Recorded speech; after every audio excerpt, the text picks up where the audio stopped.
People are seeking happiness, but if you want to be happy, just sit in front of the TV and eat junk food. That will make you happy. The hard stuff is what's going to be fulfilling. I'm Dr. Corrie Block. I could help you live a more meaningful life without making any major changes to it. What qualifies you to be where you are today? Curiosity. I'm a kid in a candy store every day. I've started and exited 5 of my own companies. I've crossed the $1 million mark 3 times. The question I get most often is not why, but how. We live in the most abundant time in all of human history. We have too many opportunities, too many conveniences, too much comfort. And I think actually the abundance is what's killing us. Empathy and leadership, belonging, shared values, psychological safety. We're talking about all that stuff. But the highest form of all of them is love, and we don't talk about that. Because I think productivity stops if there's love. It's the opposite. When people feel loved by the people that they're working with and the people that they're working for, they are more productive. Humans need to feel safe, they need to feel secure, they need to feel connected with the people that they're with, and they don't care most of the time what they're doing for work, as long as they care why they're doing it and who they're with. Gladiators, welcome back to this edition of Gladiator Mastery podcast. It's an honor to have Dr. Corrie Block here today. I met him not long ago, but then he actually captured me with his knowledge of business, how he inspired the listeners on their day. So I asked him to join me today for the next hour.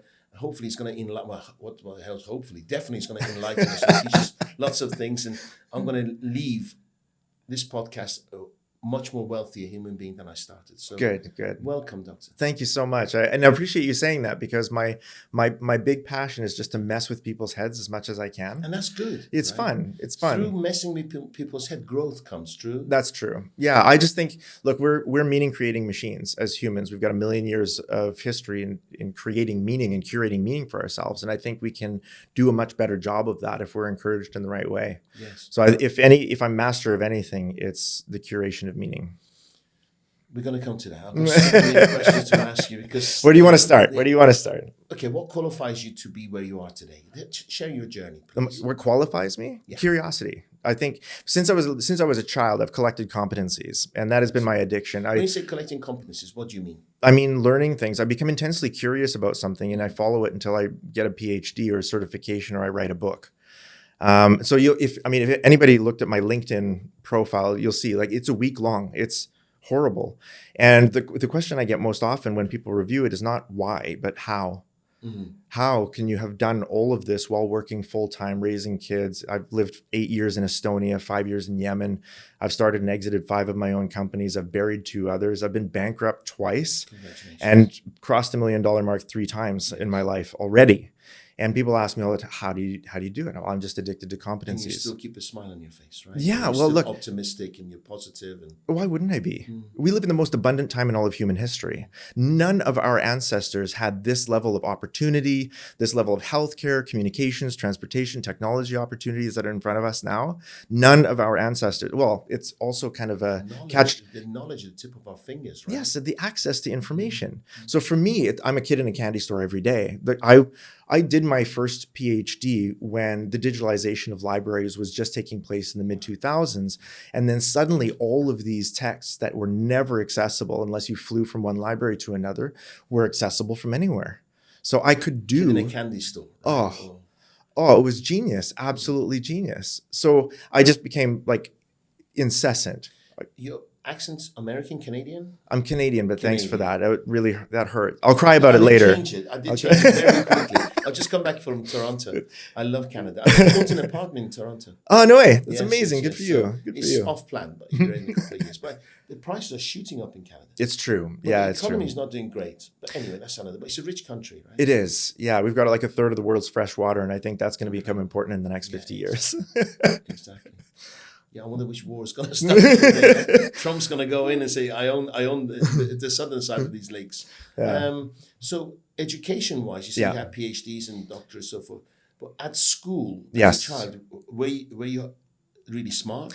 I was, but nobody knew it, including me. So we didn't really have advanced placement at the time. I skipped 100 days of my high school, and I graduated with honors, and that really irritated the principal.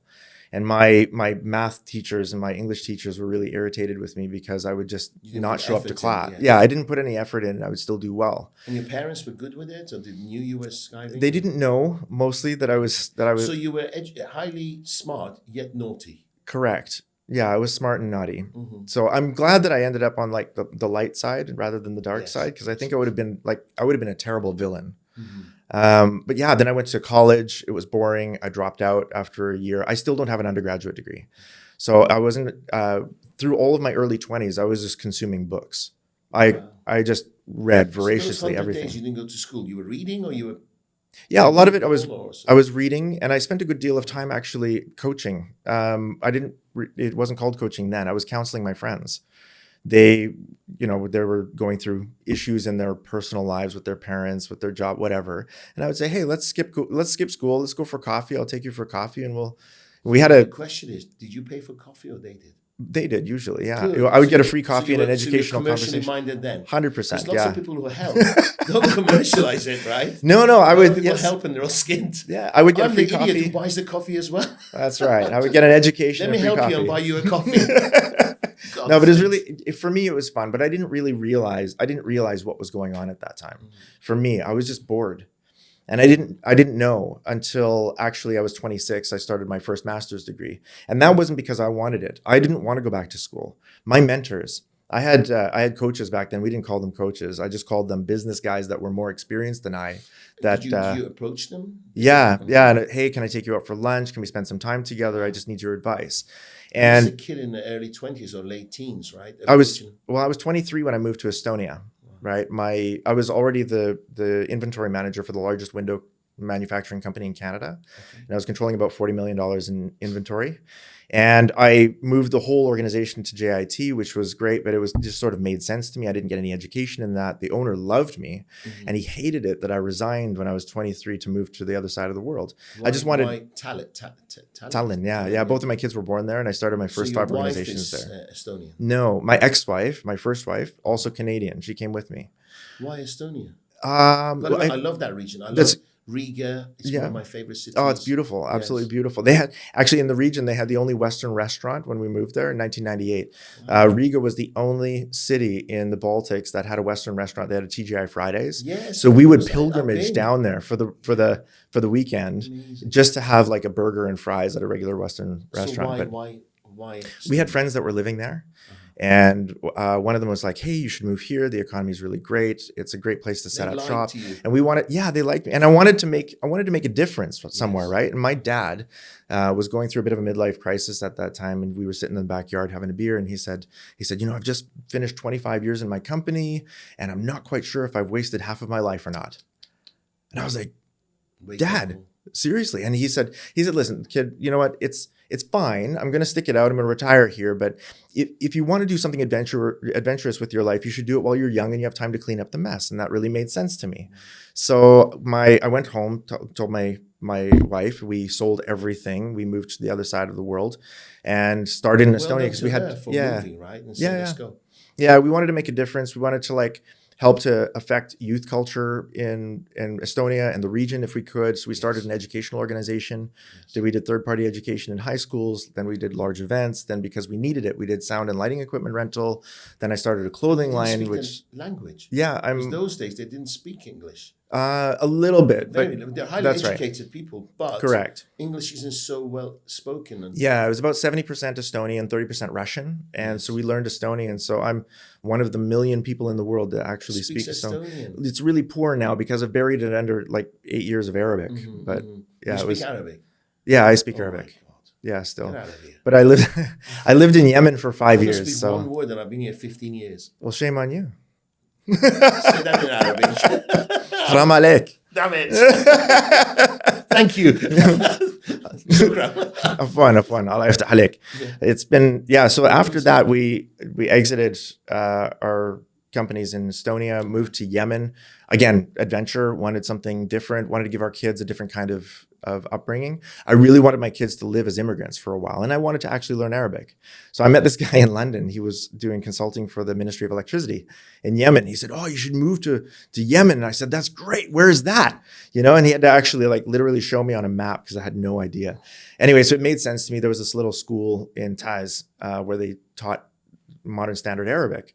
So we moved there, studied Arabic for a couple of years, but we ended up staying for 5 years because we moved next door to I think probably one of the wealthiest men in the country, Ahmed Al Sayed Anam. And those of you who know, you'll know. He had like 45,000 employees and controlled about a third of the GDP while we were there. And so he Used to, unfortunately. yes, he's passed away now. That company's Yes, in tatters now. it's true. Yeah. So after the war, it's been really challenging for them. Mm-hmm. They've got You operations. still keep in touch with people. Yeah, of course. Some of my best friends. Does it break your heart when you see what's happened? Absolutely, yes. Yeah. What kind of is it beautiful? Is it green? Yeah, it's green. It's beautiful. Of course, most of the green there is khat, right? They're growing khat instead of coffee, which is their actual gold. They would print money if they were to grow coffee instead of khat, and they would export it. But it's, Ali Abdullah Saleh used to describe the political situation as dancing on the heads of snakes, and it really was. It was just bizarre. Did you feel the tension at the time when you were there? I did at the very end. Mm-hmm. I was chewing khat every Thursday and Friday. Thursdays with members of the opposition. I was with the Al Sayed Anam family, usually at my friend Abdul Jabbar Hail's house, or Walid Hazam Dafar. These guys were my closest friends there. Yeah. And then on Fridays, I would chew khat at the house of Muhammad Mansour. Yes. I joke with my kids that I'm immortal, right? I tell them I'm the smallest of all of the gods. And I know that because I just can't. You're a gladiator. I think maybe it's true. I run obstacle course races for fun. I've just taken up skydiving for fun. I've got my A-level USPA skydiving license just this year. So you do skydiving by yourself? Yeah, recreationally. You do all the somersaults and backwards and all, you crazy? Yeah, I can now. Yeah, but in the beginning it was terrible. I started in September. A friend of mine came to visit. September, just a few months. Yeah, a few months back. I have a crippling fear of heights, and this is the part that's really 2 meters, and I am shaking, sweaty. I have to get my wife to hang things in my own house. It's emasculating. Yes, it's changing just a light bulb is an issue for me. I used to play squash. Looking down a squash court, I would get shakes. Yep, it's really bad. Anyway, so our friend came and visited, and she's like, so basically, you got nothing else to do in life, right? You just want to take on this stuff. No, what I do is I take on hard things because they're hard. Mm-hmm. I like that. I do difficult things because they're difficult. You should come and work with me. I'll set you loads of difficult stuff. We'll be billionaires. You never have to jump off a cliff. That'd be amazing. Let's do it.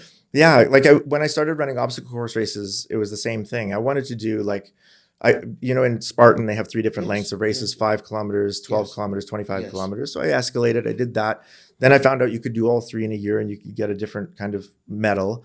Then I was like, I'm going to do all 3 of them in 2 days. So I've done that a few times. Have you hit 50 yet? Sorry? No, I'm 48. Right. I'll be 49. When you hit 50, your knees will say, thank you so much for effing us up. Right? I'll be 49 in about a month from now. But I think we'll very... in 2 years when the knees in the back is gone. I do CrossFit in the morning. 3 times a week, I run 8 kilometers with a 10 kg weight vest. That's because I don't like running unless it's hard. Running by itself, it's not interesting to me. It's boring. If I'm wearing a weight vest, then it's interesting. Then it's hard again. You're disciplined. Yeah, I think that's probably my superpower is I know how to make myself do things that I don't want to do. Let's go to September 2023. Yeah. What happened with skydiving? Okay, right. So skydiving, our friend came and visited. She's like, I've always wanted to go skydiving. Will you take me? And I said, sure. And then I looked at my wife and I was like, hey, do you want to come? And she's like, absolutely not. We are not doing that. I like her so much. I resonate with her. So I said, it's fine. I'll take you. And I was I was shitting myself the whole time. I was shaking, but I didn't want to embarrass myself in front of this girl, right? I was embarrassed. Anyway, so we did the tandem jump at the Palm, and the whole time we're up in the plane, and I have this avatar of a scared, angry caveman that lives in the back of my brain, that lives inside the amygdala, right? And all he's doing the whole time is just stomping on the panic button, saying, adrenaline, cortisol, vasopressin. We just need. Oh man, I'm shaking. The thoughts are coming to the edge. Nauseous. And they open the door 500 meters up, right? We're going to 13,000 feet, but they open the door and I'm looking straight down at the bottom and I'm strapped to this guy and Earth is getting further and further away. Yeah, I was just feeling sick. But anyway, so I just breathed through it, mental discipline, get out the door, do the jump, got down. Which was the worst part? The worst part was the ride up. This thing when you're on the edge. Yeah, the ride up. That was hard. Then I got, You must, if you're the last one, everybody's jumping. yeah, You're the last one, you think, oh, F. yeah, it was hard. It was hard, but Did you you don't have a choice at that time. You're like, you're committed. tense up? Were you? Yeah, I tensed up. And then like once I got out there, he's like, my instructor's in my ear, right? He's like, relax, don't forget to smile. And I'm like, right. So I'm like, relax, don't forget to smile. And I'm trusting his desire to survive, right? Not mine. And I'm trusting the engineers and all of that, right? Just think about the engineering, think about this guy's survival will. And so I get to the bottom, and a little while later, Okay, through this process, like Yeah. a minute or whatever, you're coming down. Yeah. Is it a minute? I don't know. no, yeah, it's about a minute of free fall. That's right. So, what's going through your mind? Does it get easier? You think, oh, this is not bad. Yeah, I'll tell you, I did not enjoy skydiving until probably jump 6 or 7, when I was finally able to relax enough to smile and enjoy like 8 seconds of it before I had to do something else. So you did tandem for 6. No, I did tandem just one jump, and then on your next jump you go through the advanced free fall course, and then your jump from jump 1, you're pulling the chute alone. You've got 2 instructors with you during the free fall, and they're making sure that you pull the ripcord at the right time. Oh my God. Right? But once you pull that cord, you are on your own. Between the parachute opening and touching the ground, there's no one with you. So how many sessions did you have from your first jump to your second? From tandem to single. From tandem to single, Yeah, that's that's- it. There's 1 day of training. Yeah, 1 day of training. No. Yeah, and then they take you out the next day and they say, How do okay, you know on where this, the parachute's going to go and how you're going to land in that? they teach you, but it's very much experiential. You get your advanced free fall certification In one after day? about after about 8 to 10 jumps. Okay, 8 to 10 jumps is about how much it takes to get the advanced free fall, and you'll spend a total of about 7 minutes in the air free falling. And there's like, we make lots of jokes about it. One is there's no other sport in the world you can learn by playing it for 7 minutes. Yeah, exactly. Right, but your survival instinct kicks in. It's like your brain is learning very quickly, but then the angry caveman in your amygdala is stomping on the panic button, right, saying you need to fight or flee. But there's nothing to fight with, and there's nothing to flee from. And all of your instinct is to do this, right? To tense up, to bring your body together like that, to protect your heart, protect your lungs, to get ready to fight or run. Opposite. Exactly. You need to be like this. So it is a tremendous amount of mental discipline to just say, to tell your amygdala, actually, we need to do the exact opposite of what feels natural.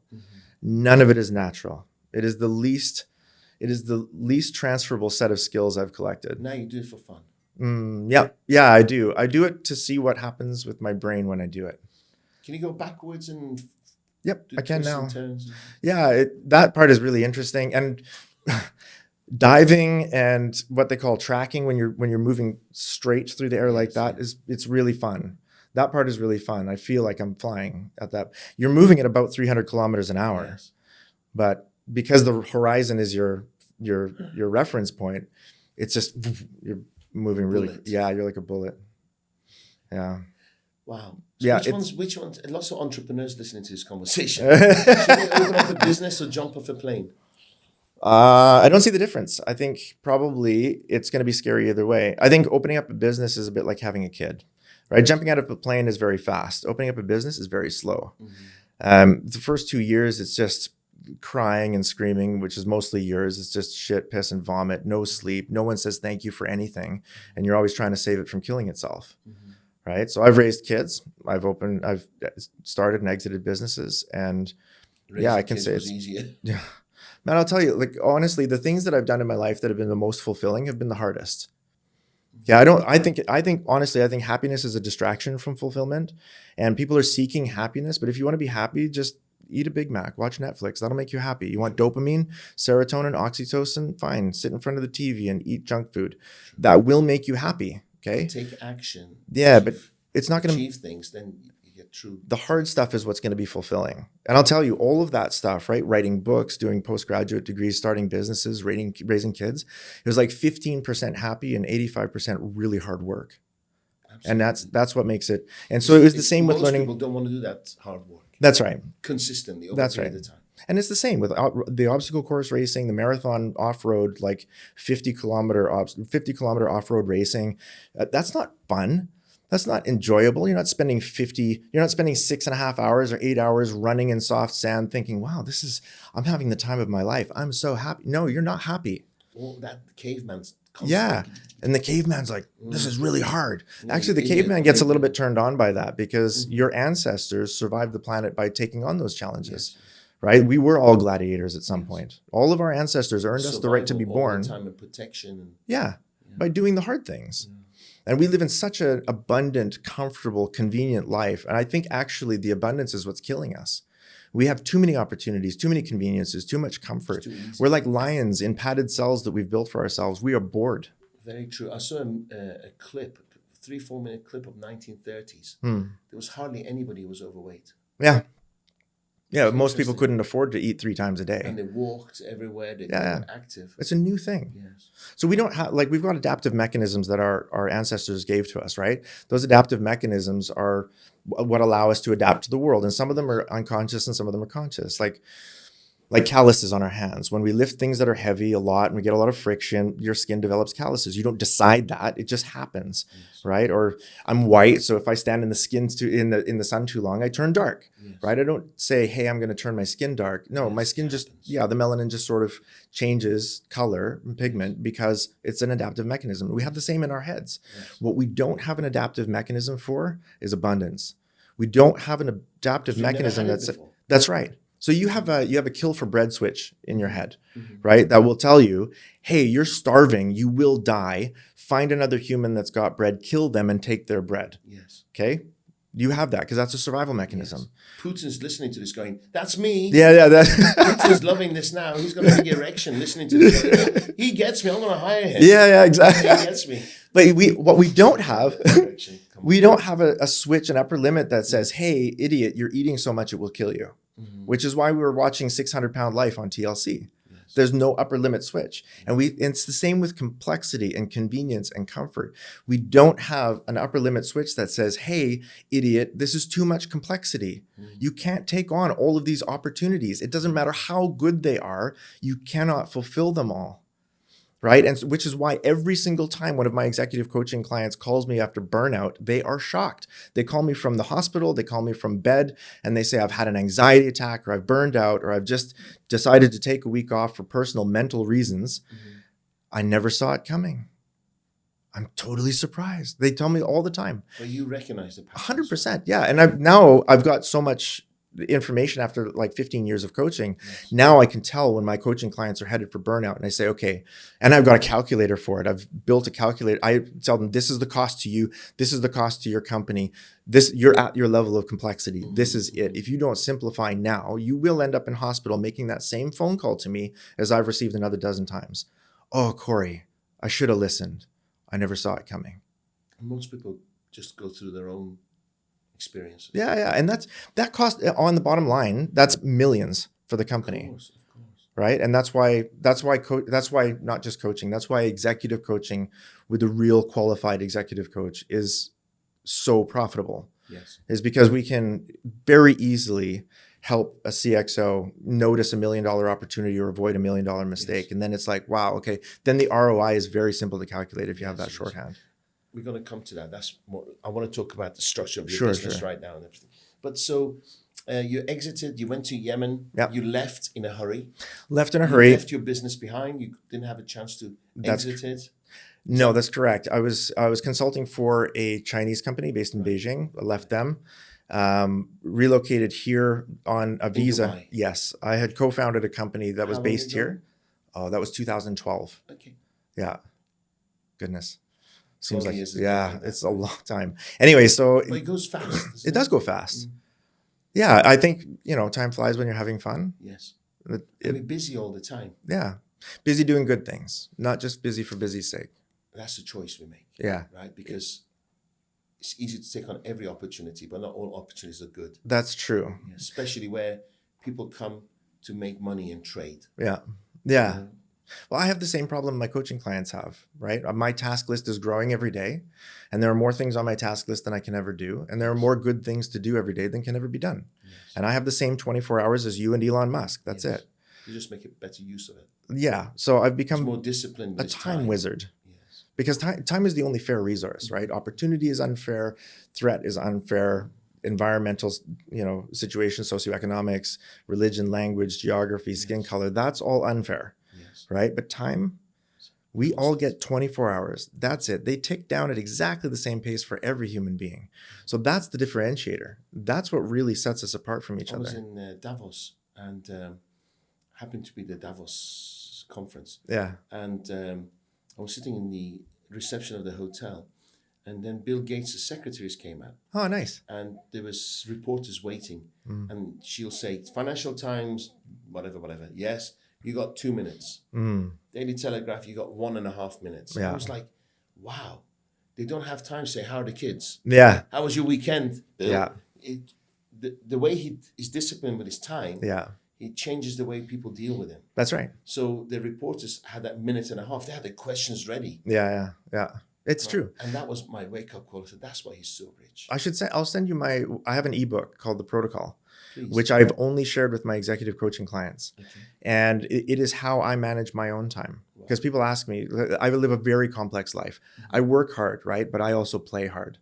And so if you follow me around for a year, it's a dizzying schedule, right? Exhausting. Yeah, it's exhausting. Just to look at, it's exhausting. But this is how I actually do it. I have these 11 principles that I live by religiously. I love to. I'm going to turn that into, it's going to be part of my book for this year. So I write a book every year now. Okay. How many do you have? How many books? 7. Wow. Amazing. Yeah, I've got my latest 3 here. I'm actually going to be publishing 2 books this year. One is called The Chief Executive Coach. Right. And because it's answering the question, what's the difference between coaching at CXO level and C-1? There's actually a massive competency gap between C and C-1 in terms of the requirements of an executive coach. My conversations with, like Marshall Goldsmith and Mark Thompson, Stephen Covey, have all revealed this as well. Like, yeah, it's different at the CXO level. Your operation is different. The politics are different. You think things different. Yes. Yeah, the imposter syndrome, the insecurities are different. The negotiation is different. Legacy planning and succession planning and career planning are all different because, what do you do once you've reached the highest rung on the ladder? You've been climbing it your whole life. Once you reach the highest rung on that ladder, now you switch to a defensive position, first of all, because you've been offensive your entire career. Suddenly now, instead of being everything you've got, instead of being one of 5 candidates, you're looking down at 4 other hungry apex predators. Yes. Right? And you have to add enough value that. And that's why most leaders become insecure. It happens. Yes. Yeah, it happens. And they don't realize it because there's nobody prepares you for that. Yes. Nobody talks you through that. And nobody prepares you to be on the C-suite for the very first time, having to translate your native language. So I had this one CDO, I won't embarrass him by saying the company, chief digital officer, right? He just got onto the C-suite. And so his CEO said, hey, I want you to present a strategy for digital transformation for the organization. So he came in with 72 slides, right? 72 slide deck. That's by PowerPoint. Yeah, it was horrible. I looked at it afterwards because the CEO called me and said, look, you need to spend some time with this guy. Audience. So this was actually just draft 1, right? Draft 1. He came in, presented and it was completely brilliant, detailed, competent, right? But the CEO goes, yeah, I'm not sure about this. I'm humming and hawing about it. Can you present again in about a week? Comes back a week later with 120 slides because he figured, I just didn't explain it well enough, right? Like we just need more detail and more technology and more vocabulary. The challenge is the CDO has spent his entire life in the IT department. That's all he knows. Yes, so he started out as cybersecurity, then moved up to account management. Emotional intelligence, he's so data-driven. Yeah, and once he gets to the C-suite, he's the only one that speaks data. Yes. That's his native language. But now he needs to translate that strategy into something for HR, for finance, for operations, right? And the CFOs are not better, right? CFOs start out as accountants and they spend 30 years in accounting until they become a CFO. Now, spreadsheets. Yes. And so they get to the C-suite and they're so excited. Finally, I'm CFO, right? And they're going to add value. And so they're going to add value in their native language. They're going to show off their competency in a language that nobody else speaks. Yes. Finance. The challenge, correct me if I'm wrong, is that people tend to use consultants and coaches when they're in pain. That's true. It's very visionary of a company and wise to use a coach without being in pain. Yeah. So I tell, look, if you're broken and need to be fixed, call a therapist. That is not my job. My job is to turn talented athletes into Olympians. That's my job. And look, and the metaphor works, actually. You will never find an Olympic athlete without an Olympic level coach. Yes. Okay. And you will never find an Olympic level coach asking their athlete, what do you think you should do today? How do you think you can improve? What exercises have you not tried? No, that's bullshit coaching. Okay. You can get away with that at a mid-management level, but at the CXO level, I guarantee you, you stand in front of any CEO of a company of 5,000 or more employees and you say, what haven't you tried? What do you think you should do? And he'll get the hell out of my office. This is a $10,000 hour. Get out. You're wasting my time. So you have to be prepared. You have to have business experience and acumen. When do these companies come to you and your organization now? Some of them are very forward thinking. They understand. In this region? Yes. Incredible. Yeah, but it's new, right? It's within the last 10 years or so. I was going to say, because from my experience, they don't, I can't generalize, but most don't value soft skills. They don't value culture. Or they haven't been. That's correct. So that's a hangover from the mid 80s and early 90s. So in the mid 80s, the cold consulting era of the late 1970s and mid 80s, following the Milton Friedman's shareholder supremacy movement, meant that we could dehumanize people as much as we can. Right. You know, we dehumanize them. Keep pushing. Yes, KPIs, systems. Shouting, yes. The problem is that we're not cogs in a machine. We're not system parts, and we are not predictable. And also now people don't feel they have to be in the same job for 20 years. That's right. The mentality is, okay, if I don't like it, I'll move. Yeah, done. There's lots of opportunity. I can move 20 times in a year. Again, the tyranny of abundance, right? So organizations are starting to feel that. If you treat your humans like resources, they'll go and be somebody else's human. Yes. If you treat them like capital, they'll go and be somebody else's human. Humans are not resources, and they definitely do not behave like capital. They are messy and weird and wonderful and creative and sometimes horrible. Okay, but they're hackable.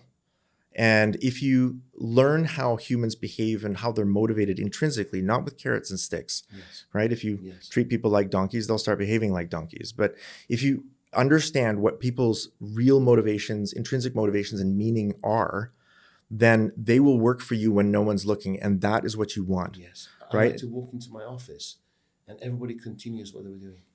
Yeah. They don't minimize the screen or turn the laptop That's down. Right. They just continue because they're doing what they should be doing. Well, look, that is a byproduct of them feeling secure. Yes. Right? Humans need to feel safe. They need to feel secure. They need to feel connected with the people that they're with. And they don't care most of the time what they're doing for work, as long as they care why they're doing it and who they're with. Yes. Right? If they care about the people that they're doing it with and they care about their reasons for doing it, which are completely outside of this office, right? They're not doing it because they love you. Maybe they do love you. But the real, what you want to tap into as a leader, especially as an organizational leader, is the fact that humans, yes, they'll work hard for a leader that they fear. They will, because they're afraid. Yeah, but for how long? Right. Until they can get an escape route. That's basically it, right? So that's what talent retention is all based on. Is talent retention is an industry based on your lack of leadership and lack of inspiration. Wow. Okay. So if you're investing a lot in talent leadership, it's because probably you're not that inspiring of a leader. Yeah. Okay. So let's get that out of the way. Isn't it? Because, sorry, you're coaching me for free now. I'm going to use and abuse you here. Let's talk about my company. Yeah, go on. Okay. I'm all inspiring leadership. I actually love my staff, and in return, some of them love me. Good. Okay. And I got that feeling. Yeah, good. And then we have another director in this company who's task-driven. His department performs, there's no atmosphere, there's no music. It's just like they even have headsets, they don't talk to each other. Yeah. They're like machines. Right. Okay. Productivity, he gets more out of his team than I do. I don't know that's, how are you measuring that? Tasks achieved, goals achieved, ROI, but they don't stay as long. Right. So the turnover's there. It's there. Yeah. So because they will leave for a small amount more. And I say to this director, hey, listen, a company called Zappos pays people to leave. Yeah. Yeah. Because they value that time spent training them more than, so I get people to stay longer, but I know they're not working as fast as they should be. They can achieve so much more. Right. I'm thinking maybe, I'll give you a couple of examples if you don't mind. People approach me all the time, like you know, and they say, I want to work for you, I want to do so, I want to learn from you. and then they're happy. Like let's say they come from a real estate business, right? Yeah. And they've been on commission only. They come and work for me, and I prepare them. I said, for 6 weeks, you're gonna go through shit because you're changing your mindset. There's growth coming in. Your head's gonna be all messed up. You're gonna question whether you've made the right decision. I'm preparing for everything. And then imagine they worked for nothing, commission only for a year. They come to me and I said, listen, the energy of having a commission only position changes when you're on a basic salary. You don't have desperate in your face. That's right. And the client knows it. So I pay you a month's salary up front. Yeah. Thinking if somebody did that to me, consciously, I'll work twice as hard to pay him back. Yeah. They leave after a month. Oh, wow. Free money. Yeah. So and I'm like, and they said, oh, I'm sorry. Like I fired one yesterday and his message was, working with you was an honor. I learned so much. Thank you so much. I was like, is he going to say, I'll pay your money back? Not once. I'll drop the phone off. I'll drop the car park pass. Is he going to say, I'll pay your money back that you paid me? Not a word. There hasn't been enough time, right? So humans build loyalty through reciprocal altruism. It's an exchange that all of our ancestors have taught us to make, right? We can't survive the planet alone. So we survive on teams. And the most effective form of selfishness is together, right? If I'm off hunting and gathering for my family, who's protecting them from the other apex predators on the planet? Well, if I partner with Dariush and his family, you can protect the families, the women can share responsibilities. I can hunt enough for all of us to eat. And that's the division of labor. That's the very earliest division of labor. So that's the beginning of Adam Smith and his indivisible hand, right? So fast forward a million years, we're still doing that because it's a best practice for survival. But we do it on economic tribes now instead of familial or religious tribes. Correct. Yeah. So we're still hunting for resources. We got cavemen running inside us. Yes. But the circumstances have changed. That's right. Right. And since the Industrial Revolution, we've been allowed to build tribes based on economics rather than religion or geographics or language or family. Hunger or famine. Yes, that's right. So we have the rules by which we build relationships are very old, but the environments in which we build them are very new. But if we learn to use the old rules, we'll find out that even though like humans will work hard for a leader that they fear, they will fight for a leader that they love, and they will die for a leader that loves them. Okay, so if we tap into that, how much discretionary effort are we missing out on? If your people were 100% convinced that you were giving them everything and that you loved them and they loved you in return, the discretionary effort would be off the charts. They would just consistently... I'm missing. I do believe that I have team who do that. But for some reason, I think because I don't measure. I don't measure performances. I live too much by love and emotions. Yeah. And I'm in and out. So every couple of months, I might look at the numbers. Hey, they're not really doing as well as they should. They go, yeah, we love you. Yeah. And then I go away for about 3 months and say, not much has changed. And before you know, 5 months has gone by. Well, it's not very different from any other team game, right? Football, for example, is an arbitrary game. Yes. We decided at some point we were going to judge people's prowess by their ability to kick a ball around on grass, while another group of humans was trying to prevent them, right? But how many people are on a football team? It's not the 11 on the field. There's owners and managers and masseuses and there's digital graphic design artists and marketers and branding managers and all of that, right? There's like 1,000 people. And then there's those 1,000 families that are being fed by that game. But the football game itself is massive and it's feeding hundreds of thousands of families. It's $1 trillion arbitrary game based on a ball and grass, right? It doesn't matter the game that you're playing. Every team in football, right? They might have a great rapport. They might love each other, but they actually have to have the skill as well and the discipline as well to win the game. And it doesn't matter how fast Lionel Messi or Cristiano Ronaldo can run. They can never win a game by themselves. They might be incredible players. I wasn't sure you meant soccer or football. Now I know. Yeah. So I've been out of Canada for so long. About kicking the ball. You didn't ask me how many players on the team. I was like, I have no idea. Yeah. No, I was watching the Netflix series Quarterback with my wife over the weekend. And it was also, again, just really proves to highlight that it doesn't matter how good a player is. It's the team. They're only as good as their team and the camaraderie within the team. And the team, because every single member of your team is an apex predator, each and every one of them is selfish. Okay, they are in it for themselves, and you want that.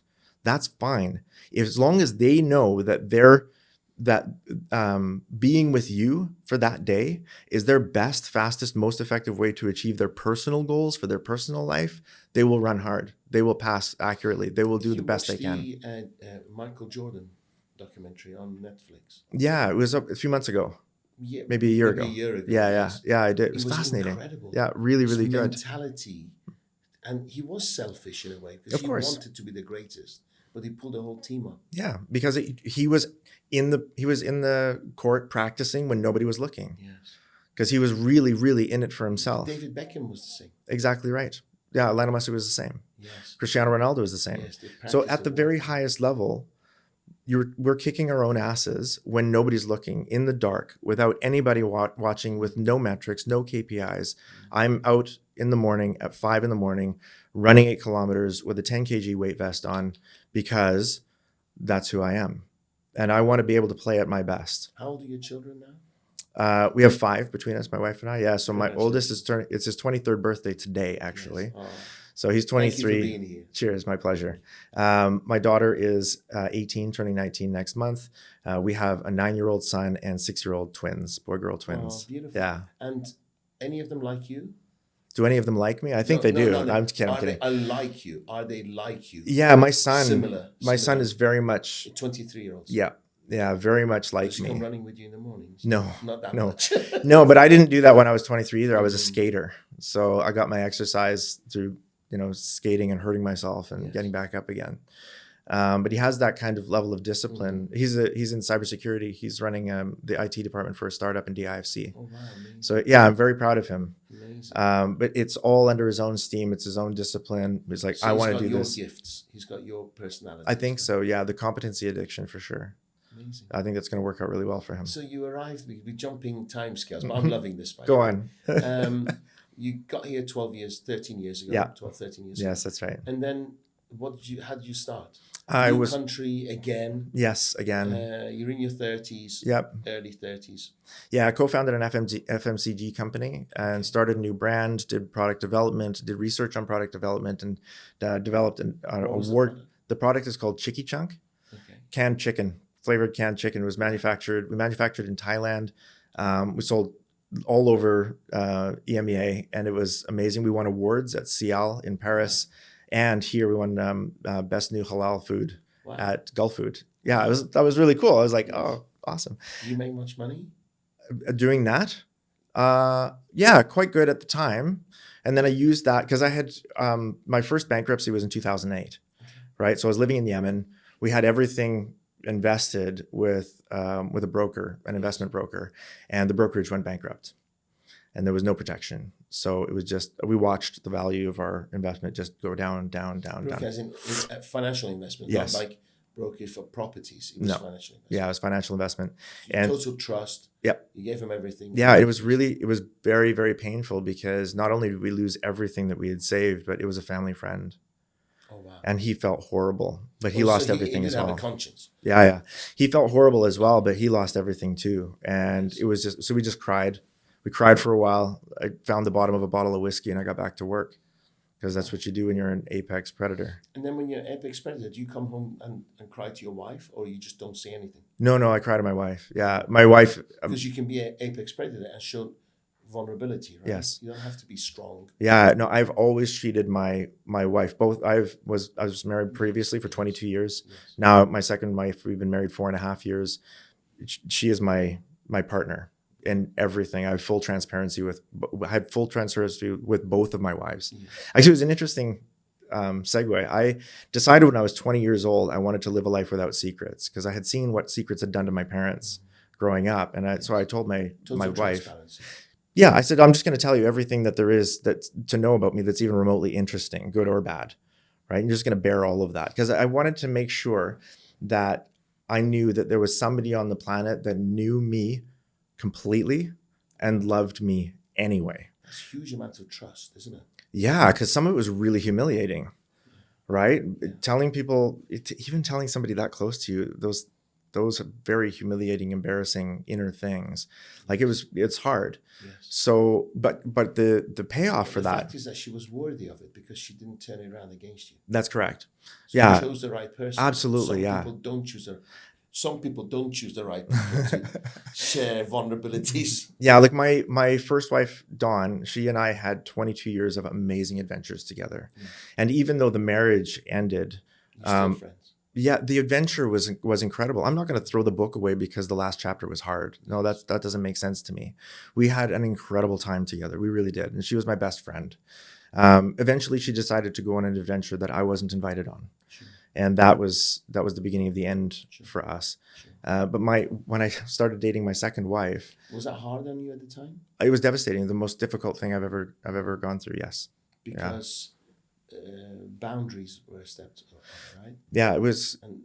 And values were missed. Yeah, but it was more than that. I had to mourn not just the relationship, but all of my visions for my future had her in it.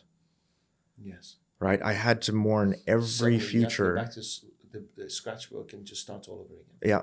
Yeah. It was very Did you challenging. lose confidence? I did. Yeah. I believe that I would. It's interesting how personally, emotionally, you can lose confidence, but you can be a gladiator or a predator in business. I could lose $1 million and I'll get it back. Yeah. But emotionally, when you're drained, it's a different. It could be a killer. Yeah. I spent 10 solid days measuring the value of suicide and the impact. Against the quality of life that I was facing. I was mourning all of my preferred futures. They were all gone.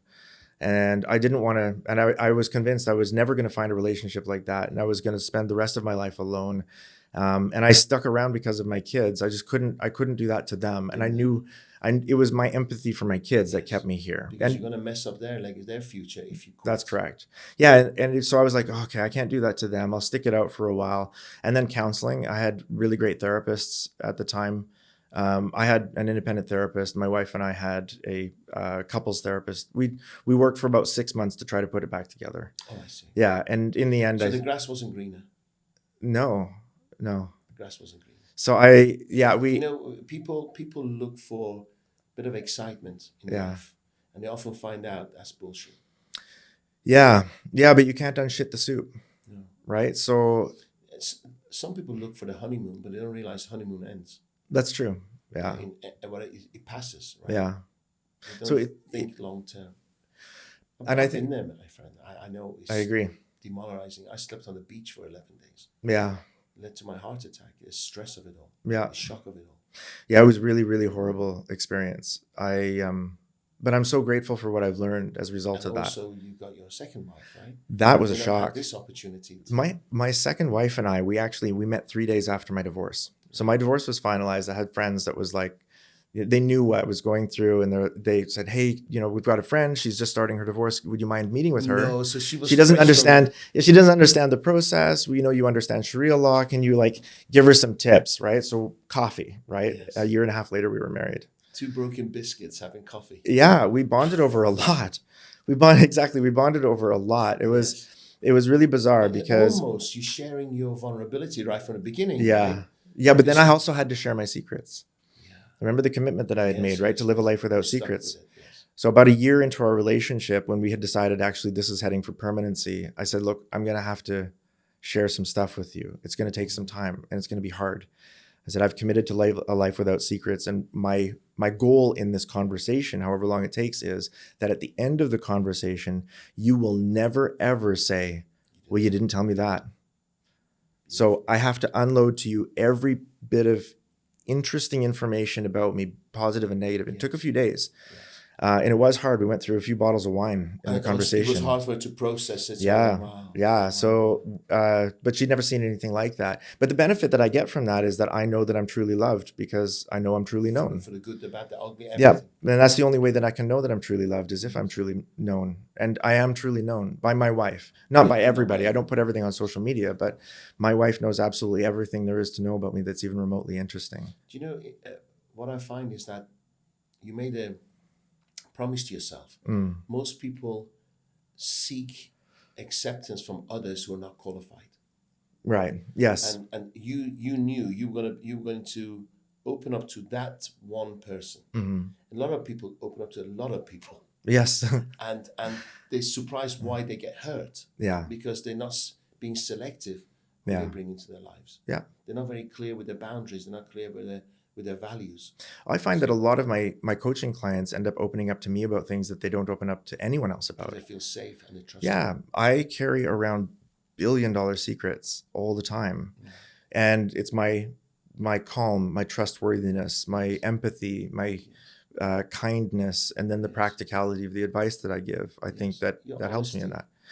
I am, yes, I'm very honest in that. And I'm willing to hear it. And also, I guess the position you're in now, you're fearless, right? A lot of people hide, don't say anything because they fear being fired. Yeah. Say the right things. They don't want to upset the client. That income depends on it. But you are who you are, irrespectively. Right? Yeah, I don't need the money. If you don't like what you hear, we walk. That's right. I don't need the money. I don't need the influence. And I know that the most expensive part of that hour is not my fees. Wow. It's their time. Wow. So yeah, I don't have any issues. I've never actually been fired from a coaching position. I've fired my clients. Yeah. If they're not responding, I'm like, I'm not your coach. I'm sorry, you're not developing. Seriously enough next. Yes.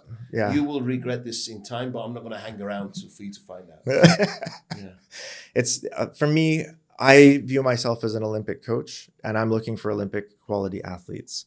I'm looking for people who have gone as far as they can go on their own steam. They're a bit overwhelmed.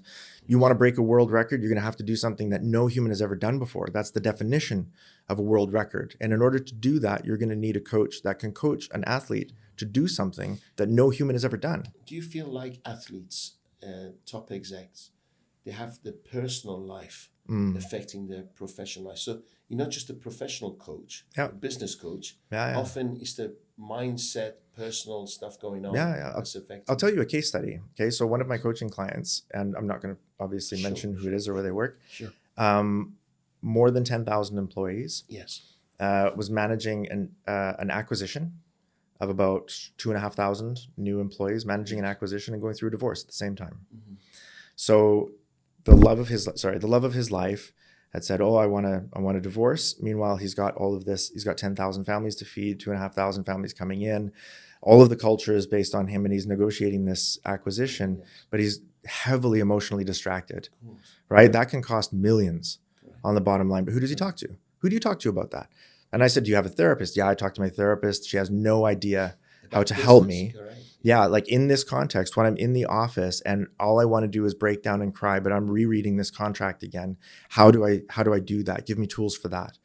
And you have to have a significant basket of tools and a lot of empathy and a lot of active listening to be able to add value in that situation. Right? 100%.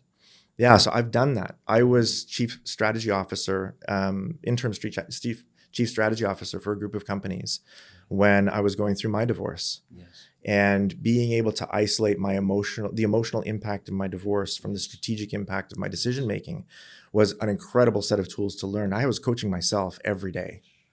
So it was hard. It was really hard. But I had tools to offer, right? But the thing is that, like, at an executive level, there's no one to talk to about that. True. Right? And you may not trust your coach as you would a therapist, and you may not trust your therapist as you would a business coach. True. To find somebody who can walk that line. But there's something like Tiger Woods has 6-7 coaches, right? Yeah, of course. Yeah, of course. Almost every MMA fighter has an army of coaches. The quarterbacks have an army of coaches, right? There's a throwing coach, there's a kicking coach, there's a running coach, there's a mental coach, there's physiotherapy. And yeah, we're going to talk about the chicken business. What happened? With the chicken business, I left that company and I started another company with an Emirati friend of mine. Yes. And we built up after about 18 months. We had great client list, great team and everything. Doing what? Sorry? Doing what? Strategic consulting. Okay, so that's when you first started getting to consulting. No, I was consulting long before that. Okay. Since my first consulting gig was actually with the World Bank. I was 27 years old. And the World Bank had found out what I had been doing through my third-party education company in Estonia. And they called me to consult on education policy and leadership development. Where's this situated now, World Bank? World Bank. It was in Brussels at the time. Okay. Yeah. Not too far away from Estonia. No, not too far. But the meetings were all in Sarajevo. And so I ended up going to Sarajevo. And I was a skater, right? So I was in shorts, big hoodie. Wherever you go, wars have followed. Is that something to do? Are you? No, I was following the war. Actually, it was after Sarajevo, and so World Bank so you was tidy up the mess. they were using the meetings and all of that as an excuse to inject funds back into the city. Yes. But the city looked like Swiss cheese when I was there. It was horrible. It just looked. You can see where all of the people were camped out around in the mountains around the city, and all of this. There was just there was just bullet holes everywhere. I believe it's a beautiful city. It is now. Yeah. And it is now. Like they've done a great job of restoration. I've been back since, and it's beautiful. But the stories they told, it was incredible. Anyway, so I started consulting very young and did strategy consulting all through my 30s. This is for a government level and huge bank level, right? Yes. And so immediately you were dealing with a top exec. That's correct. Yeah. So you learned how to speak at that level. That's correct. Yeah. So it wasn't difficult for me in my early 30s to transition into private business. So I started consulting for Total and Zeitgeist and the Hal Seidenam family. Yes. I was working on $450 million feasibility projects for oil and gas, power and water. And I was very young, right, to do that. I had a very good strategic mind. I consumed information like a sponge. Energy. Yep. And so it allowed me to be in rooms that I really had no business being in at that age. One thing I don't do coaching anymore, but one thing I always say to people who work for me is that constantly be driving. Constantly. I've never ever been fired, and I've never ever had a client saying, what's going to happen next? Right. Because I'm always thinking ahead for them. Yep. I can see a problem coming and I'm driving, pushing. And I said, nobody ever complains if you're constantly pushing them. That's right. Yeah, that's right. You treat them like athletes, they'll behave like athletes. Right? They know move the line. Yes, they know they're capable of more, and so do you. So what I'm always trying to do is speak to the potential of the person that I'm with. Yes. Right? I don't speak to you the way that you are. I speak to you the way that I think you can be at the peak of your potential, because that's my job. My job is as the coach to see you as you could be and to treat you like you're already that. Yes. And if I do that and I do it well and I convince you, then humans, that's how world records get broken, is because athletes believe their coaches. Correct. When the coach says, actually, I think you can do this. I think you can break the 10-second mark. I think you can break the 2-meter mark. When they say that, I've seen this before. Man, you've got this great talent. Yeah, let's try this. Right. And then it's the coach's job to provide the tactics. Yes. Right. So which is why you can't have strict non-advisory coaching at the top level of any player. Yes. All the top surgeons in the world have coaches. All the top violin players have coaches. Right. And the coaches aren't asking them, how do you think you should practice? No. The coach says, here's 5 tactics you can try. I've done some reading in this. I've been following this person. Here's a tactic. We're going to draw something from this industry. They believe it. Yes. And they have faith in the coach. Yeah, exactly right. And so it's usually when the athlete, you push them to start. Yeah. Because somebody can be educated and never start. Right? When the athlete believes the coach over their own critical narratives, that's when world records get broken. Yes. And it doesn't happen without a coach. You'll see it in every industry. That humans, because we are so intrinsically bent on being better together, the highest level of every player in every game has a coach. Absolutely true. Yeah. In business, in everything. Absolutely. One thing I picked up on and I loved, you said a lot of your contracts, although it's high level, are done on handshakes and trust. Oh, yeah. And everybody was like, and do you feel the room? They were like, oh my God, did he just say that? Yeah, right? People find this really bizarre about me. I love it. I say, is it a pleasure to pay me or a pain? Is it pain? I walk. Or I improve. Yeah. But that payment's got to be a pleasure. Otherwise, I haven't delivered. Yeah. So I only sign contracts that are written by my clients. If it's required as a policy, then I just say. So I did this not so long ago. It was Atlantis Hotels. So I worked with their top 55 senior managers, and I did a training program for them. Yes. And they said, okay, it's kind of expensive. And I said, listen, let me de-risk it for you. Don't pay me. And they said, what do you mean? I said, I'll do it without a contract. On the last day, I'll give you the invoice. If you don't want to pay, don't pay. And they're like, well, how do we make that decision? I said, any metric you want. Thumbs up, 90% approval rating, a single SVP that says yes or no. Any metric you want, you choose your metric. If you feel it's valuable, pay. If you don't feel it's valuable, don't pay. Wow. And so they're like, oh, that's great. So they took it on, right? You take all the risks. They were like, yeah, it was awesome. It was great. So, but the thing is, they have no idea what I can do. They haven't experienced me, and I do. I'm at an unfair advantage because you've seen it before. You know what the future entails. This is a replicable result. Yes. So I know what's going to happen, right? They just don't know. So I'm trying to Yes. make sure that it's easier for them than it is for me. So then about a week later, I get a call from the head of procurement, right? Saying, hey, we're just looking over your proposal. And we've noticed this like de-risking clause. Do you have a contract? I said, no, just send me anything you want and I'll sign it. He's like, but what about the terms? I said, any terms you want, I'll sign it. He said, really? I said, yeah. And I said, make sure that you know that I'm not going to invoice you until it's over. And when it's over, I'll send you an invoice and you can decide if you want to pay it. He's like, we've never done that before. I have no idea how to do that. Anyway, so it was a great education for them. But I still do not have contracts Yes. with my clients unless they themselves write it. Me the same. And also, I feel contracts sometimes gives the prospect a reason not to go ahead. Yeah. Then they start looking into it, start questioning bullshit. Yeah, there's a lack of Because you trust think, there. you want to achieve. I don't want to have these bullshit conversations with you. Yeah. Like we By the way, I take money up front. do you? Yes. I don't do. I'll give it back if you're not happy. Right. Because I feel if they don't pay. By the way, my clients are SMEs. Right. When you're dealing with a large corporate, it's not coming out of their back pocket. Yeah. Yes. Of course. It's Yes. different. Yeah. Because I feel if they don't pay attention. Right. Yes. That So, can for smaller If it's companies. That's true. Smaller companies, Yeah. they have to commit something. Yeah. Then they listen. They take notes. Yeah. SMEs sign me up, and then before we start, half the people don't even bring a notepad.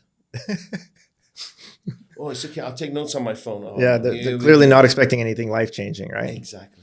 Yeah. They're not paying. I have loved my writing training programs like Business is Personal because I wrote it to be something very unlike a leadership training program. I want to make sure that at the end of the program, they walk out going, what the hell was that? Yeah, what happened to me now? Yeah. And I have people 3 years, 4 years after the training program sending me DMs on Instagram or on LinkedIn saying, hey, when I was in your program, I wrote this goal and I just want to let you know I've graduated with my MBA, or I've just published my first book, or I've just started my company, or I've just bought this house. I wrote these goals down when I was with you and I've actually used that to focus the decision-making in my life. And as a result of that, this is what's happening. They'll send me a picture and I'm super proud of them. But there's not a week goes by that I don't get a message like that. Yeah. And it makes you think what I'm doing is worthwhile. Yeah, for me, like I said, I don't need the money and I don't need the influence. So what I get really excited about Helping is others to have more fulfillment and abundance. I like collecting competencies. I enjoy that, and I like improving the quality of people's lives. And that's the goal that I have that I don't tell people about. Is I really want to improve the quality of 1 million lives a month, and I don't have a great smart metric for how to measure that. And I know that followers on social media is not satisfying to me. But yeah, I want to improve the quality of 1 million lives a month. And that's what I'm consistently working for. So your business right now, you have coaches working for you? No. I have a trade license with one employee on it. It's me, not even my staff. My staff doesn't work for me. They work with me. Yes. Each of my staff are independent contractors. They manage their own. Do you have a coaching program when you teach other coaches how to make money? I haven't, but I am writing one now. And I'm only writing it for the C-suite. Because there's so many differentiators between C and C-1 in terms of what's required of a coach. Mm-hmm. So I wrote a simple ebook called The Chief Executive Coach. It's like 30 pages, and it's got 7 differentiators between C. This is one of the 7 books that you've written. This will be book number 8. It's coming out this year. Okay. And then Undistractable is book number 9. It's also coming out this year. I'm sorry I haven't read your books yet, but I'm going to. I'm judging you for that. Okay. Yeah. I feel offended. I'm going to. You haven't even bloody liked me. Follow me on Instagram. I'm so sorry. I'm really terrible with social media. I'm just joking. I am terrible with social media. He follows him, and my ego was like, all right. So I was hurt. By the time you leave, we're going to even... Yes, I will fix that. I'm so sorry. I'm so sorry. Are your books written from a fictional point of view, or is it just educational? No, when I was writing my book, I was thinking, should it be fictional? Because there's a lot of true stuff in there. And I'm sharing my vulnerability. Should I do it as a fictional, like the monk who sold his Ferrari? Right. Okay? Yeah. It's a very fictional, educational book. I don't rate it that amazing. I thought it was quite weak, but the title was amazing. So that's my... But then, should I write a autobiography? Yeah. How's yours written? It's all of my stories are true. They are word for word true. Some of the names are changed, but the stories themselves all are about your experiences. 100%. Yes. Yeah. So I always follow in my in my writing a fairly simple system. Like for each chapter, there's a story, there's the science, Conclusion. and then there's the summary. Story, science, summary. Wow. That's it. You know, and how does this apply to you and your life? And but all of the stories are word for word actually my Do you memories. have ghostwriters? No, I tried that. I hired 3 different ghostwriters when I was trying to write Business is Personal. I Yes. fired all of them. I hated it. It took me 7 years to write my book. Yeah. Like 9 different ghostwriters. Until I found the right publishing company, then I bought it. Yeah, very I good. bought the publishing company. Right. Well, that's If you helpful. can do it for me, you can do it for other authors. Seriously. The problem is like I don't write the books for money. I don't care about the money. Yeah, because authors don't even make much money, right? Yeah, for me, it's not even really a marketing tool. It's a form of therapy and a form of art. I don't dance and I don't sing, but I write, and I love writing. And so all of my books are the product of my own irritation with the world as well, right? I write the book that I wanted to read, but wasn't there. So Spartan CEO is a book about the differentiators and drivers of high-performing executives versus mediocre performing executives. I was looking for it. I didn't see it. It wasn't on the shelf, so I wrote it. Great. Yeah, same with Business is Personal. I wanted to write a book about meaning at work that allowed people to tie in their personal vision, mission, and values of their personal life with the vision, mission, values of the organizations that they were working in, and using evolutionary psychology as the backbone for that. I looked for the book. It wasn't there, so I wrote it. And same with Love at Work. Where can our listeners get these books? Amazon, Barnes and Noble, anywhere books are sold. Yeah, and Love at Work was the same. It didn't make sense to me that the highest form of human connection was intentionally exiled from the place where we were spending the most amount of time with other humans.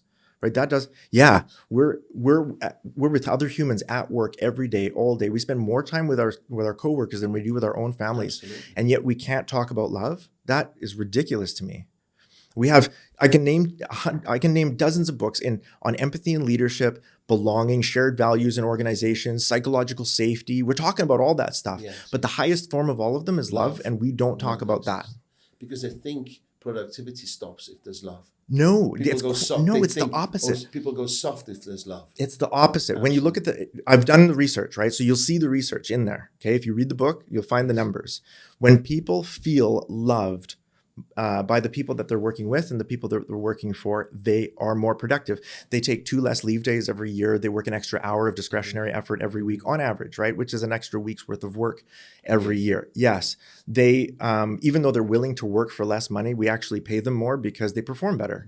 Because they actually love the people that they're with, right? And like I said, the people will work hard for a leader that they fear, but they'll fight for a leader that they love, and they'll die for a leader that loves them.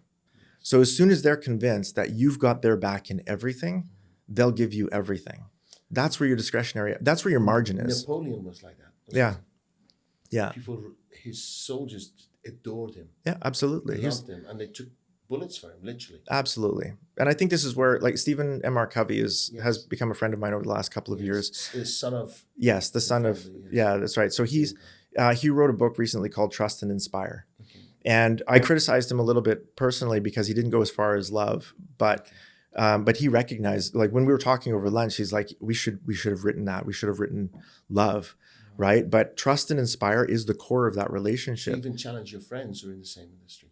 Yes, absolutely. And they admire that because you're telling them what they want to, what they have to hear. Yeah, absolutely.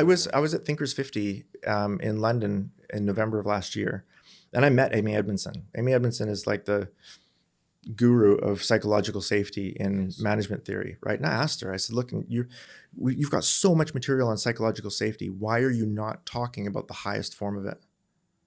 Emotional love. Yeah, love. Love is a shortcut. Love is a shortcut that says, ultimately, everything is love. Ultimately, everything is about love, isn't it? No, Don't you think so? Don't you think the guy who wants to drive the Ferrari and show off, ultimately, he wants to be loved? Don't you think? I think ultimately, deep down, it's all about love and acceptance. I don't know that that's why you would buy a Ferrari, but it may be. It's not completely divorced from it. Yeah, I think somebody drives a Ferrari. They want to be seen as a leader, and they get love and affection, obviously in the wrong way. Attention, maybe. Love is a shortcut for, I will provide for you and protect you when you're not looking. I will default to trust with you when I don't understand what you're saying. I will give you the constructive feedback or criticism that you need to hear. I love you. Yeah. Yes, that you need to hear that nobody else will dare to give you. right? So you can imagine the quality of feedback goes up, the quality of trust goes up, the quality of respect, collaboration, shared values goes up when there is love. And all of our ancestors have given us that as a switch, right? They knew who loved them and who didn't, who they loved and who they didn't. And that was a shortcut for how to survive. It was a best practice for survival. And we've kicked that out of the boardroom. I've never been in a boardroom where people are saying, that was a great board meeting. I love you, Terry. I love you. I say that. And then half the people who are not used to go, whoa, what kind of a cult is this? Oh, is he going to abuse us in a minute? It's bizarre, but honestly, that is. No, I actually love you as a human being, right? I love you for your energy. I love you for the force that you have. Right? That's right. Just some people don't get it. Absolutely, and I think we would do so much better if our boards were asking about love as a default question. Like, what is the most loving way that we can? Men do, is it? That's not one. No, it's because it's a weakness, right? Yes. We've kicked that out. It's seen as a weakness. None of our ancestors saw love as a weakness. Brothers in arms, okay. Yes. Brothers on trading routes, yes. Brothers in the field. Like love was a shortcut for I've got your back when nobody's looking and you've got mine. I will share my food with you when you need it and you will share your food with me when I need it. Right? That was how your ancestors survived. And I think we would make so much more money if our boards of directors were asking, okay, what is the most loving way that we can steward the resources that are available to us? And if CEOs were asking, okay, what is the most loving way for me to lead my people? Mm-hmm. Right? If we had that as a default, like as a filter, rose-colored glasses on, and say, what is the most loving way for me to approach my boss or my? You have to seek it the right way, right? The answers are there. And ask the right questions without fear. Right. And what could go wrong if that was the default you started with, rather than how can I get the most out of my people? If you started with the default of what is the most loving way for me to steward these incredible, unbelievable, creative humans? What kind of a conversation you'll have then? You just saying, how can I use and abuse them? Yes, exactly. As much as possible. Yeah, and you elevate the nature of the conversation, the nature of the relationship, and as a byproduct, you elevate the output. If people feel loved on the teams that they're in and the organizations that they're in, how can they not perform better? How? And if they don't, it's their issue, right? Because some people have issues, right? They come into an organization where maybe they've been battered and abused, and they've put their trust in people, and then I find that it's not my job to turn around. Right. It isn't my job. Should it be? I don't know. We're going to question that. But if I'm running a company of 20 odd people that I love and we're all in synergy, if they don't fit in and they become a bad apple and they're not used to being loved and all this, what do I do? I'm giving them my best. And they'll say, hey, this love shit doesn't work here, I don't know what's he after. And they start rotting the other apples. What do you do? Well, another one of the best practice survival techniques that our ancestors gave us, the tribe is more important than any member of the tribe, including the chief. Yes. So everybody's replaceable. Correct. Not replaceable, removable. Yes. And yes, all of right. Yes. You don't have to replace. Correct. You don't actually want to replace that person. You want to remove them. But the tribe's survival, the tribe's health, the tribe's economics, the tribe's ability to survive the winter and share with each other, the tribe's culture is more important than any single member of the tribe. And every single one of our social structures in history proves this. We've always been willing to remove, right up to the level of chief, whoever is not fit with the culture and who is not serving the tribe. Can I buy the book? You can just have the book. I'll give it to you. Read it tomorrow on the plane back. You're very welcome. Give you some feedback. I won't be offended if you don't read it, but my ego is big enough that I have to leave it with you now. Books. So I love reading books. Yeah, and I'm just glad to have you in the conversation. Thank you. We should do this again. I would love to. I think this event's going to be successful. 27th. It's called the Gladiator Summit. Amazing. And we'll probably have another one October, November. So I'll speak with you. Yeah, that'd be great. Maybe we can do another one together, but on stage with 500-600 people. I would love to. It'd be so much fun. Can you imagine this on stage, like with 500 people? Yeah. It would be and brilliant. They are the people who love our brand. They get the Gladiator that you wake up in the middle in the morning with a purpose. Yeah. Right, to achieve something, and don't just wishy-washy play. See how it goes. Yeah. Because 2,000 years ago, you would have got slaughtered. Yeah, you're an apex predator. You're the most dangerous, most intelligent animal on the planet. Run. Yes. Run hard. Do the hard things. Do them because they're hard. That's what I want us to do on stage. Yeah, do the hard things because they're hard and watch you grow. See how strong you can actually get. In my summits, I throw people out. Yeah. So if you're not going to take notes, the fuck out of here. Yeah, we don't. Seriously, if you can't be bothered picking up a pen, Yeah, you're not going to be bothered doing anything tomorrow morning. that's right. Yeah, Right? So why are you wasting my time and everybody else's energy? yeah, you're a distraction now. So. Yeah. Or people who ask too many questions, don't give the microphone to anybody else. Yeah. And then I'm trying to fix it. 200 people there, I'm trying to fix one person. The other 199, like, Jesus Christ. Yeah. Yeah. It's true. It's true. It's been an absolute pleasure. Do you know, My pleasure. An hour and 15 minutes. Has it? Feels It's so been good. my honor. Thank you so much. Thank you. I'm so glad we connected. Really am. My pleasure. Thank you. Gladiators, wow. We will see Dr. Corrie again. So thank you so much. I salute you. Thank you. And I salute you Thank too. you. Thanks for being that gladiator. Thank you very much. I want to read this book tomorrow. It's yours. Thank you.